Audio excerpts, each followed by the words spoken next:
It's a lovely day. I missed you so very much. I would love to welcome you back again to our channel this glorious afternoon.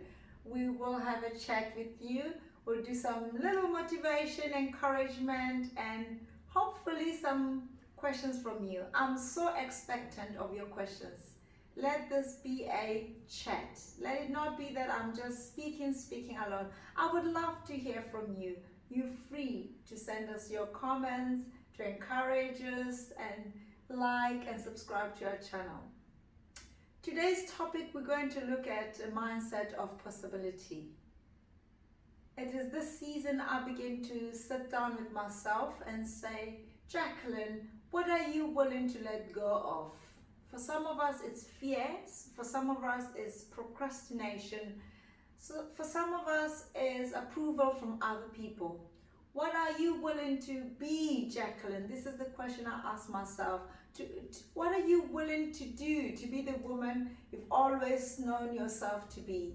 What are you so afraid? Why are you so afraid of loving those that are dear to you, your friends? Why are you so afraid for rejection, to be rejected? So when I begin to ask myself all these questions, am I operating with a sense of urgency? You know, what are the things that the universe wants me to do this season that I'm not doing? So this will be the subject that we will look into. We will incorporate my school days life. Then we will take it from there. Hope you have fun with us today. Yeah. What type of school did you go to? I attended school in the village. Though I went to my kindergarten in the city, I was in the village. A normal, simple school with no library, with no recreational facility, where it's just a desk, some few desks, and some broken windows. It was real interesting school. You had books, yourself, and your teacher. Some playground. We were very creative. Yeah. What kind of activities did you do? Thank God we had athletics. We had netball. We had javelin. There was another sport called discus, the throwing of it's like an arrow. Very basic things we did. And the girls, we did some sewing, needlework. We used to call it needlework, home economics. There was no library. There was nothing. There was nothing, basically. You know, we ran around the school terrace. We ran around the school vicinity chasing each other. We played Monopoly we dug holes with our own fingers with stones. We were very creative with how we played. You know, it was quite interesting. It was a very unique way of doing things, but it was normal for us because we didn't know any different. Who was your best teacher? Describe her or him. I had a few teachers in my entire school life. My first elementary teacher, Miss Paladi, I remember her name vividly. One day she gave me a hottest slap on my face because she loved me. She knew I was a little intelligent girl. And because when she noticed, most teachers do, when she noticed that I'm brilliant, my studies with my schoolwork, she didn't want me to be corrupted by wrong things.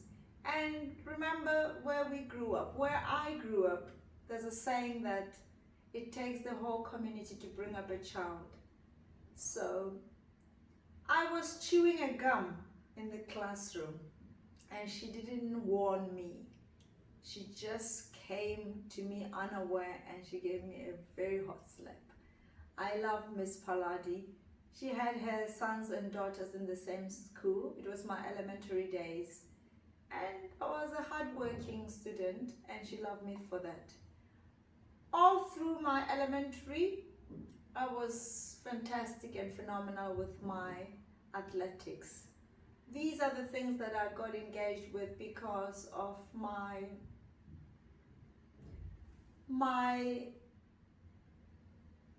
seriousness with life. I think at the beginning of my going to school, looking at my household situation, I learned to be a very serious child. I took everything seriously.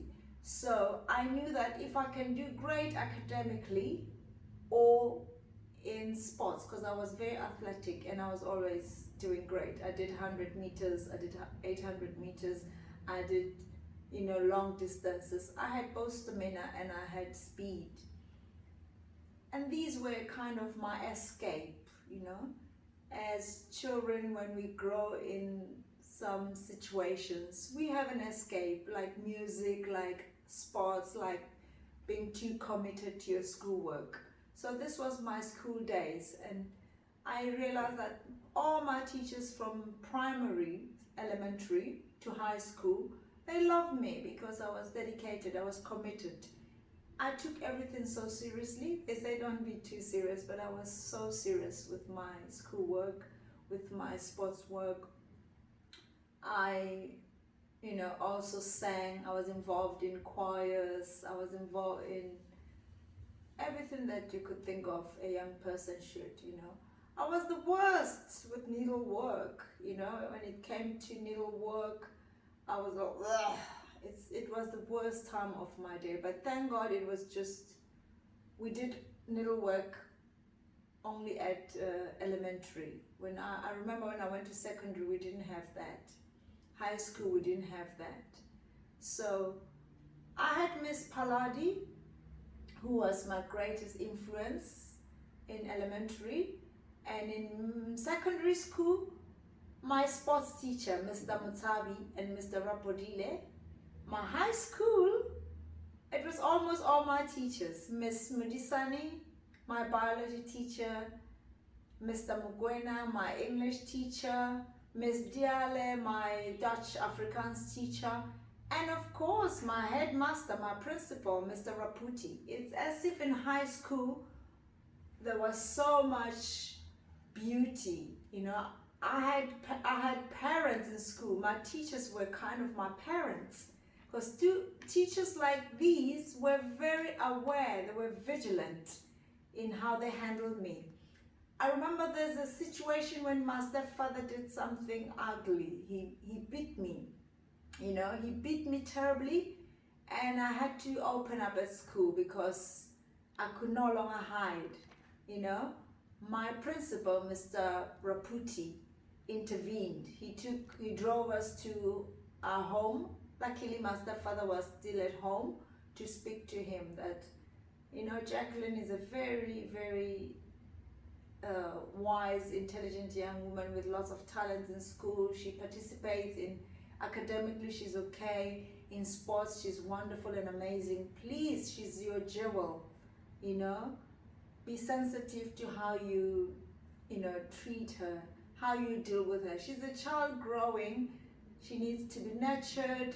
So find a very, wonderful way of correcting her, of chastising her, because of course she has to be chastised for her mistakes, but find a better way of dealing with her, because I was bruised all over my body and stuff like that.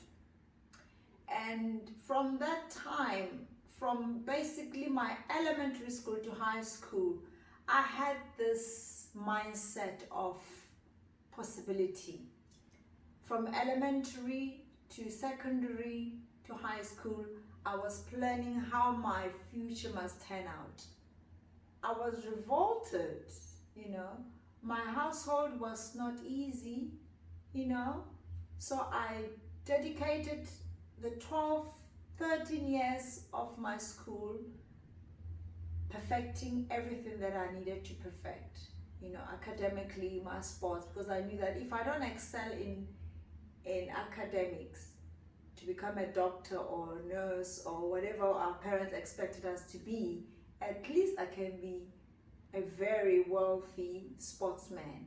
That's why I excelled both in sports, athletics to be precise, I ran, from school. I changed from my school uniform into my running gear. I ran from the village Shakung to Miletswane. People knew me. I was running in the dusty roads. Believe you me, all those dusty roads, I was running. I was training on my own. Nobody came to me and said, you have to do this, you have to do that. No, I was disciplined from a very young age because I was willing to let go of the mindset that my home is a terrible home, blah, blah, blah, and feel sorry for myself, pity myself. I was willing to let go of the victim mentality. I embraced the mindset of possibility. What if I work hard and finish my high school and go back to the city and transform my life, transform the lives of the people in the village, transform my fellow young people? It has always been my dream, my vision, my goal to go back to the same village where things were rocky when I grew up and change and transform. And this season, this time, this transition I'm in, I'm completing a particular season, and I know I can feel that I'm entering into a new season where I have to start living a life of contribution. I have to go back to my roots. I have to go back to the same village and help the young people.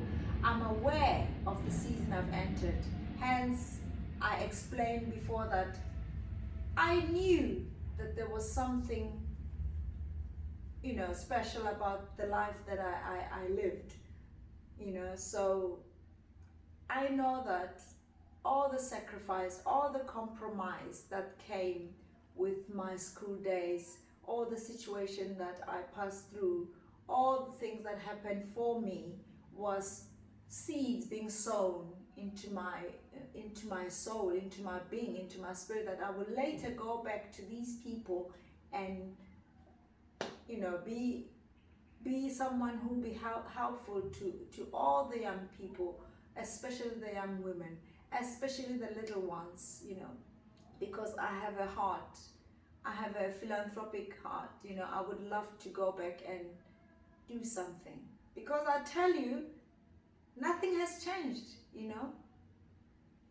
There's no recreational facilities. It's how many years ago I left that village. The struggle still goes on. There's no decent shops.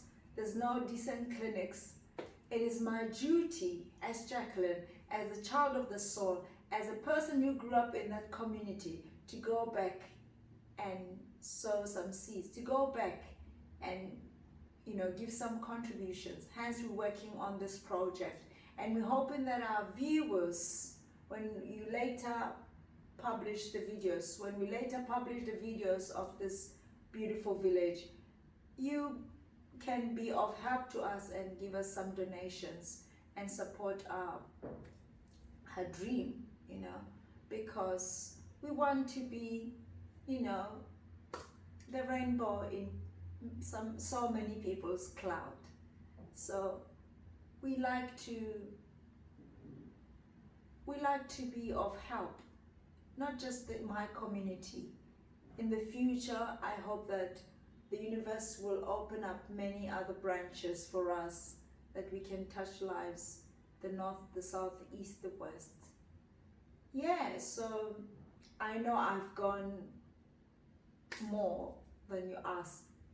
I got carried away, but yes, my school days cultivated my dream, my goal. I want to be the one to go back there and clothe the naked in my village.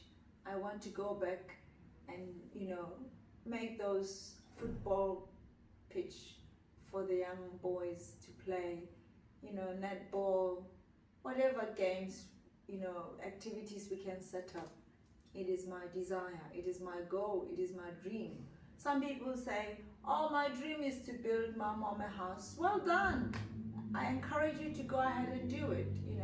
Some people's goal is very, limited and little, but it's still a goal, and I encourage everybody to press on but we want to think out of the box because there's no box. I'm thinking universally. I'm thinking massive number of people, you know. So these teachers that I went through their nurturing hands, they don't know what good they have done for my life and the lives of the people of the village of Shakung, the village of Makgabetlwane, and the nearby villages. I am that rough diamond, that needs to be, you know, worked on so that everybody will be happy sooner or later. Yeah. Who is the most influential person in your school life? We grew up not with mentors, coaches. We didn't have those luxuries. Imagine, this is just a basic village where there's houses, a little shop, and churches. Yeah? So to answer your question, I didn't have a mentor. I didn't have a coach. I watched the lady next door, the teacher in my school. Everybody was so motherly. Because in the village, everybody's so motherly. You know, people are so sincere and genuine. There was a lady called Mrs. Bowe. She was the wife of a priest in the Catholic Church. And I looked up to Sister Philem. Her name was Philem, something like that. She had lovely children. It was a good family. When we came back from church, she was willing to, you know, bless everybody with some food. She was a lovely lady. And Mrs. Mataba and Auntie Mulepeto, you know, this is one lady that when I didn't have food, when I came from school, I would run to her household, and when she needed me to go do some chores for her or go to the shop for her, she didn't have children. The husband was working and usually came in the evenings. So I made myself useful. So I would help her with some chores. It's somebody I looked up to. She was so serene, so peaceful, so loving, so caring. I always wondered why God didn't give her a child, but there was a purpose. I loved her so much. There were few aunties in the village that I really looked up to. They were mothers. They knew my mom, and my mom, you know, was in the city in Johannesburg. They loved me. They met me in the street and they made me feel comfortable. They knew the predicaments I was going through. They understood the life. They couldn't interfere or say anything to my mom or my stepfather, but they nurtured me in the way they could. And these are the people I looked up to. When they meet me in the street, they encouraged me. They knew I was a smart girl in school. I was a good athlete. I ran. Everybody knew I was popular because of my you know, dedication to my schoolwork and my sports. So I was kind of popular. But the negative side, people try to overlook, which is okay because life is not about that, you know. We had to pick up something from that. As I said in the other videos, that the focus wasn't the negativity that was for me, happening for me. You know, the focus, these ladies, they nurtured me. When I'm hungry, they fed me. They needed help, they called me. I was always humble before them. I took them like my mothers. I took them like my sisters. So they loved me for this. My teachers at school, I listened to them, I honored them. I was always smiling, respectful, and, you know, being that village girl, you know, very humble, very calm, you know. So many people influenced my life those school days. We were corrected by anyone. If anybody meets you in the street, you were doing something wrong, and they say, hey, stop it, you know, we took that correction. Everybody in the village was our mother. Everybody in the village was our father. We grew up like that. And the possibility that was birthed within me, you know, was because of these people. They were so wonderful that one day I said, I'm going to make it in life and I have to come back to these people and be kind to them, give back to them, because they were loving, they were caring. I didn't understand that I was in a messy situation, but as I grew, I understand that, wow, it is through these kind of people, through their warmth, through their life, that I was able to climb my mountains.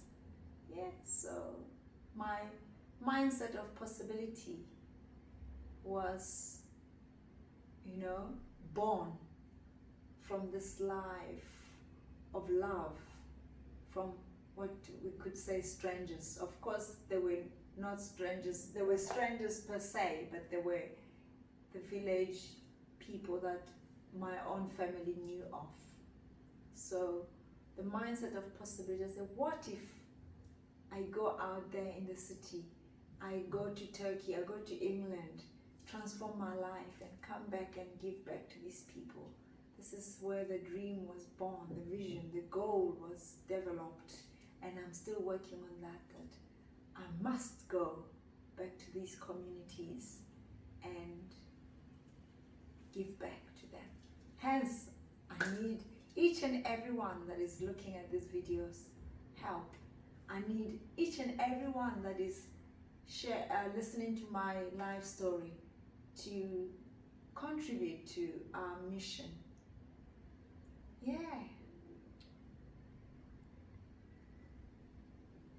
And so I would like to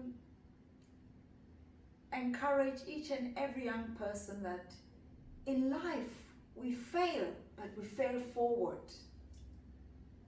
The success that other people are talking about, the $1 billion, the cars, the wives, the children, I might have not accomplished yet, but the one success I have is the wisdom that I've gained.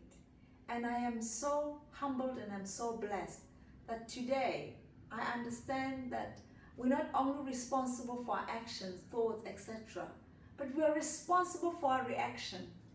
If I reacted in a negative way towards my upbringing, I wouldn't be where I am. I developed this mindset of possibility because I chose to understand that whatever, happened in the past was for the future to be the brightest, So today I'm asking myself, am I willing to let go of the past and press on to the bright future that is about to be made manifest? Am I willing to speak my truth? Am I willing to shine my light in the dark places? Am I willing, to hold someone who needs to be loved? The feeling I had when I was 14, when I was 13, I am the one to embrace that young person and say, it's all going to be okay. Hence, Born for Victory, the name of our channel. I'm born for victory. The situations that prevailed in my young days, they prevail for all of us. I keep saying this so that our viewers can understand where I'm coming from.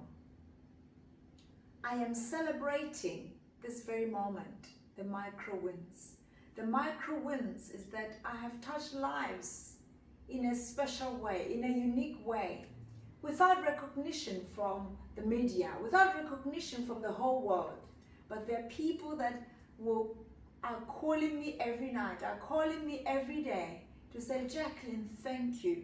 You're a blessing in my life. You're a blessing in my family, So I am saying to you, there's nothing impossible. Always look at the possibilities. Out of every negativity, see some positivity. There's no coincidences. There are no mistakes in this life. We are here to encourage you that cultivate your dream, cultivate that goal. Don't give up. Life is not easy. Life is not meant to be easy. Life is for living.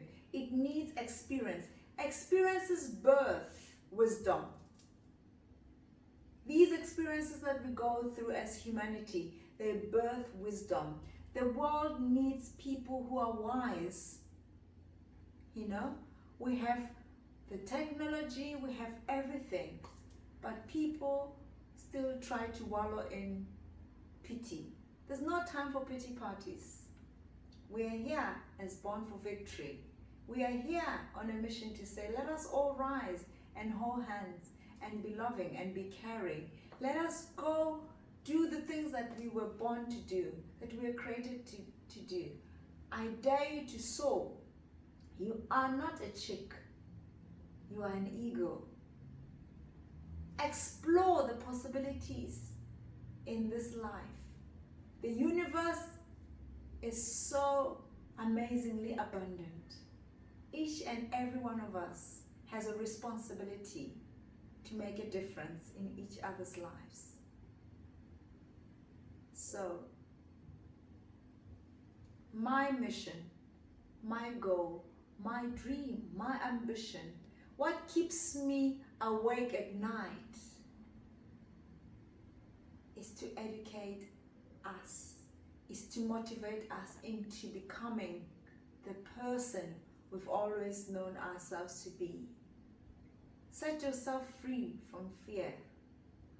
Yeah? Somebody said fear doesn't exist. You know? Fear, it's in your mind. What if I don't succeed, Jacqueline? What if I'm rejected? Oh, well, it's life. I heard in one of the YouTube videos when I was watching them, somebody saying, rejection is your protection from God. Sometimes people have to say, don't come next to us so that you can go the other direction. Rejection is just God redirecting your path. I have faced rejection. You know, people will see me walking into a place with my bright light shining and they'll be annoyed with me. They'll be full of hate towards me. Because a good thing, people don't like a good thing, but we are here. We are here to give notice to haters. We will do what we're meant to do. We will accomplish the success that we were meant to accomplish. And it's not for ourselves. It has never been about Jacqueline, you know. It has never been about me. My life is for the children of the universe. My life is for the children of the universe. My arms are wide open for all of us. You know, my other name is Esther. Esther is a myrtle tree. And the universe said, I am the shadow that all the children will come and sit under this shadow and find rest. We are not just motivating you, encouraging you for physical issues. We are also, birthing, light into your spirit. We are here to work with you physically, emotionally, mentally, psychologically, because I have been to those hurtful places. I have been rejected. I have felt unloved. I have felt hated. So it is my responsibility to love those that feel unloved, to embrace those that feel hopeless, in despair, to teach those that lack knowledge, to give wisdom to those that are without wisdom. So, Born for Victory is about these things and many other things that our eyes are yet to be open to. We are victorious in every situation, in every way. And we want you to be strong. We want you to be encouraged by our message. My life, my school days, sometimes I had to wear one pair of shoes for 6 months. And because I had a challenge with my feet growing so fast, my mom and my stepfather were always upset that, Jacqueline, you just changed from size 5, now you're already size 6. You know, that lifestyle of there's no money, the mindset of money in my family. I had to grow. I'm still growing. I have to fight all these things. Mindset of possibility, you know, because I come from a place where money was not to be discussed. Money doesn't grow from a tree kind of attitude, we were told. You know, you had to manage. I don't want to manage because I know what is in me. I know what I'm capable of doing and being. So it's a season of abundance for us. It's a season of breakthroughs. It's a season of expansion. It's a season of wisdom. It's a season of abundance, financial, emotional, spiritual, psychological, because we have completed the cycle of healing. You know, from 2010 to 2020, I have been going through so much transition. I've been growing for us to be where we are today and to start manifesting the things that the universe has brought me here for.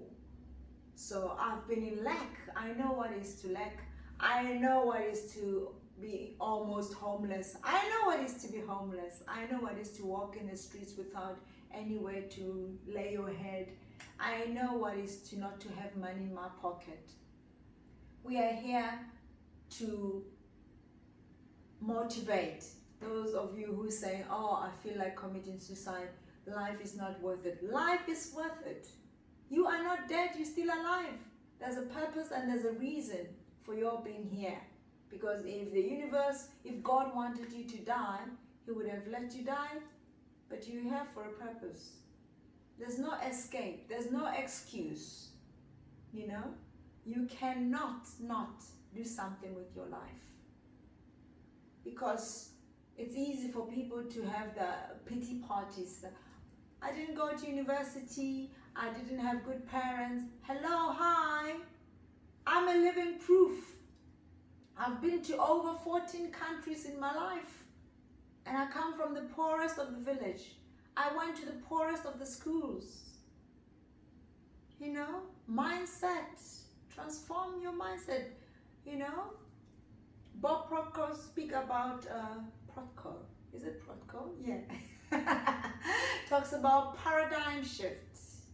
I had to rebirth, go through rebirth, change the things that my mom taught me that kept me limited. You know, certain places in South Africa where I was born were just for white people. So can you imagine, I had to break down so many foundations, and I'm still laying new foundations in, because this affected my life wholly. So I had to break down so many belief systems, limitations, for us to come to this place of mindset of possibility. We had to dismantle. So we are still dismantling. We are still working. No one has arrived, you know. I haven't gone back to that village to build that football pitch. I haven't gone back to that kindergarten to spend a day with the little ones and sing them a song. We're still working. All I'm saying, it is possible. It can happen. It can be done. It is so possible. So, my fellow humanity, fight your good fight, as Apostle Paul says in my favorite book. Fight a good fight. You know, life is for the living. You cannot live a life like you are already dead. Be hopeful. We have gone through so much, and today we're sitting here to share with you, to encourage you, to motivate you. It can be done. It's possible. So, ladies and gentlemen, yeah, this is what I wanted to share with you today. Hopefully next week we'll get the videos from the village. and you will see where I went to school. You will see the parts I walked in that village. You will see the church I've gone through. You will see the whole scenario, the real story from the videos. I'm also willing to share with you these videos so you can be of help, contribute towards the channel if it's in your heart for you to contribute. Yeah, that's all I have for you for today, and do what you love every day. I am doing what I love. I might not know exactly what it is, but I can feel within myself, my being, that I'm on the right track. I love you so much. I honor you. I'm humbled to be of service to you, and lots and lots and lots and lots of love. Keep shining. Keep going. Super. See you soon.